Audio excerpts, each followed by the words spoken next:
acompanhando a repercussão da reforma tributária e os impactos para o agronegócio. A ProSoja tem feito críticas ao texto apresentado, alegando aumento de custos para produtores e também consumidor final.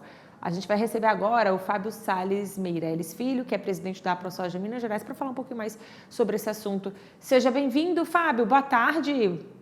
Oi, Fábio, você me ouve? Eu não estou ouvindo você, eu estou sem áudio. Ah, tá. A gente vai ajustar, então, o áudio, Fábio. Você já me ouve, Fábio? Vamos ver? Agora sim. Tudo bem, Fábio? Seja bem-vindo.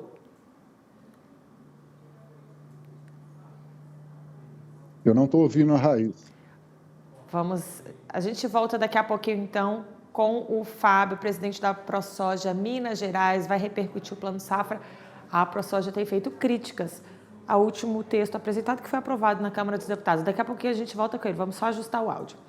E a gente começa também essa edição falando justamente da reforma tributária que foi aprovada na Câmara na semana passada, depois de décadas de discussão no Congresso. O texto segue agora para o Senado e o governo trabalha para acelerar essa votação.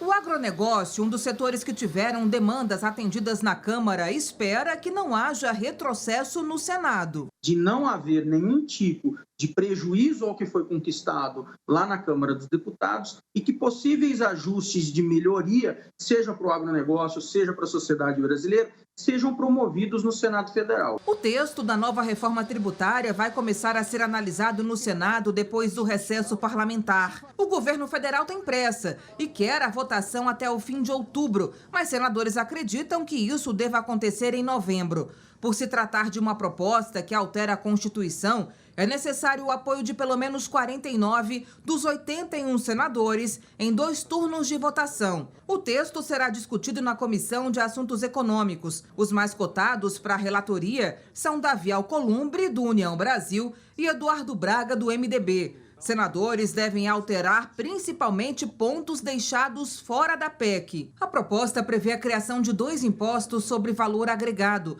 o chamado IVA dual. O CBS federal vai substituir PIS, COFINS e IPI, e o IBS, estadual e municipal, fica no lugar do ICMS e do ISS.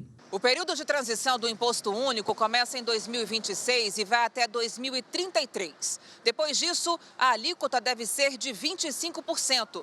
O projeto prevê ainda uma redução de 60% para setores como saúde, transporte, medicamentos, atividades jornalísticas, culturais e produtos agropecuários. Já no caso de itens da cesta básica, a alíquota será zerada. Os detalhes ainda serão definidos em lei complementar. A PEC inclui também uma trava para o aumento de carga tributária. Governadores do Nordeste prometem pressionar o Senado para incluir na PEC a divisão de recursos do Fundo de Desenvolvimento Regional, que deve contar com pelo menos 40 bilhões. Já as regiões Sul e Sudeste tiveram uma reivindicação atendida: a composição do Conselho Federativo, que vai centralizar a arrecadação do IBS e distribuir recursos. 27 representantes dos governadores e 27 dos prefeitos vão definir as regras para a partilha nas votações. Além de maioria absoluta, vão ter que somar votos que representem pelo menos 60% da população brasileira.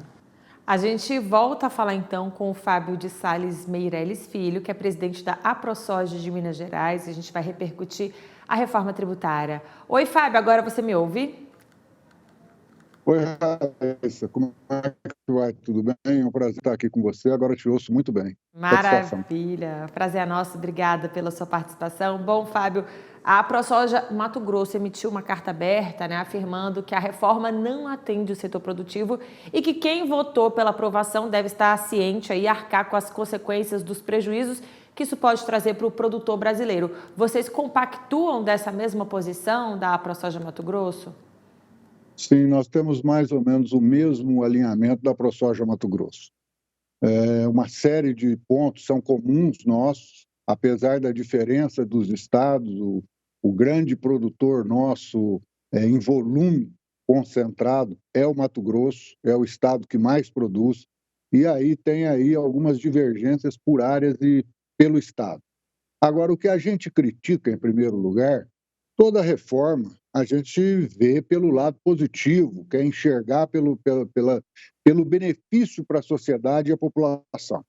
Mas começaram alguma coisa ao contrário, começaram de trás para frente. A primeira reforma necessária é a reforma administrativa.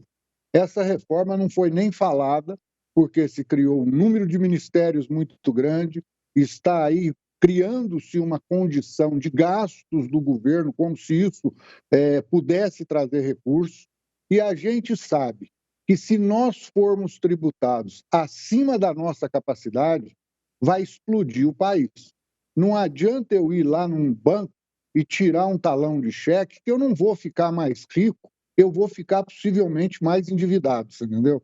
Então, a reforma administrativa, quando a gente olha pelo lado do agro, algumas coisas, a frente parlamentar, as entidades que compõem toda essa estrutura, conseguiram melhorar alguns itens, porque senão seria um caos para o agro.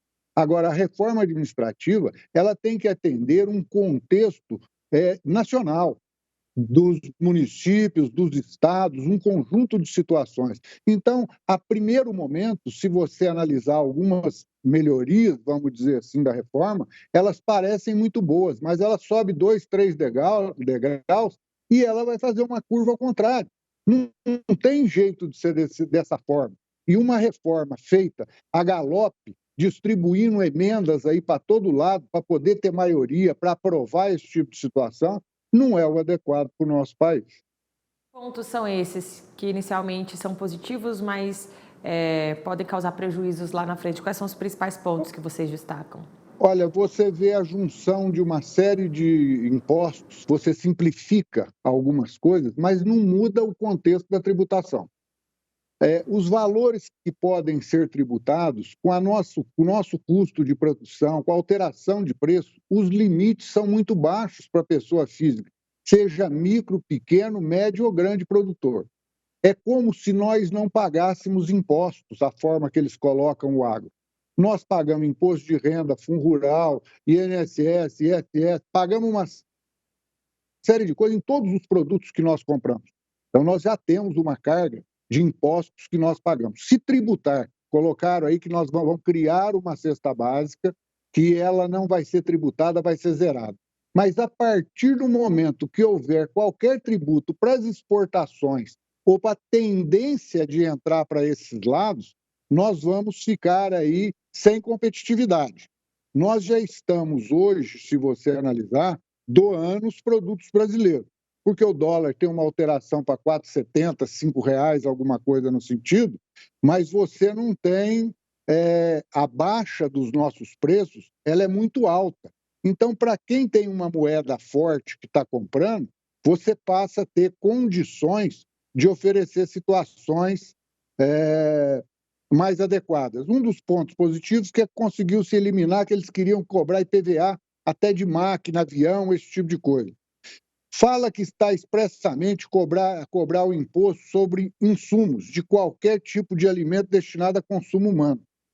Então, fala que está sem cobrar o imposto, mas nós já compramos isso com o imposto embutido, você entendeu? Os produtores rurais de pessoas físicas, com faturamento anual até 3,6 milhões, fica fora do regime IBS, CBS. Dependendo do tipo de lavoura, um microprodutor que produz aí produtos como HF, esse tipo de situação, produz alho, ele vai ser tributado, porque os valores das lavouras são muito altos, entendeu? Então, a reforma está dentro desse lado. Quando você olha para o agro, tudo bem. Quando você olha pelo lado do serviço, tem uma alteração de volume, de valores muito alto dos impostos. Aí o prestador de serviço nosso vai encarecer o que ele presta de serviço, ele é nessa linha. Então, você tem um custo aumentado de forma indireta.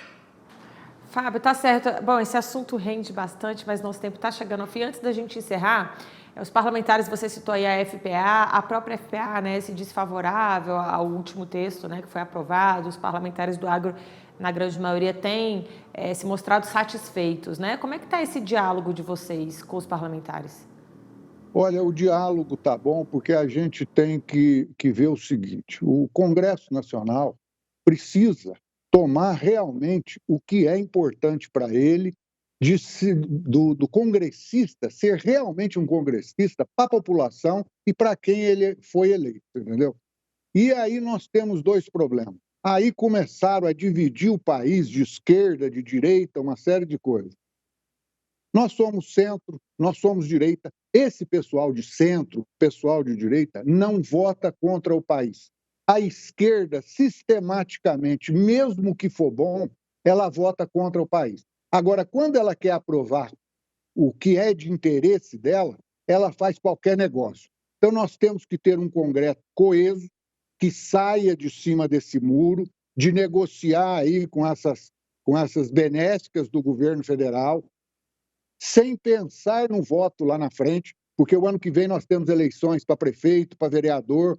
Então, esse tipo de situação, nós precisamos que o congressista brasileiro seja o pé dessa palavra, que nós possamos viver um Congresso democrático e visando ver o país para frente, com melhorias para frente, e não por uma situação eleitoreira e buscando voto no dia a dia. Não é todo o Congresso? Não. Mas você pode olhar as votações como elas são, como acontece do governo passado e no presente que nós estamos. Ok. Fábio, muito obrigada pela sua participação aqui com a gente. Nosso tempo, infelizmente, acabou. Depois você volta para a gente debater mais sobre esse assunto. Obrigada e uma boa tarde para você. Muito obrigado, boa tarde pela oportunidade. Até mais.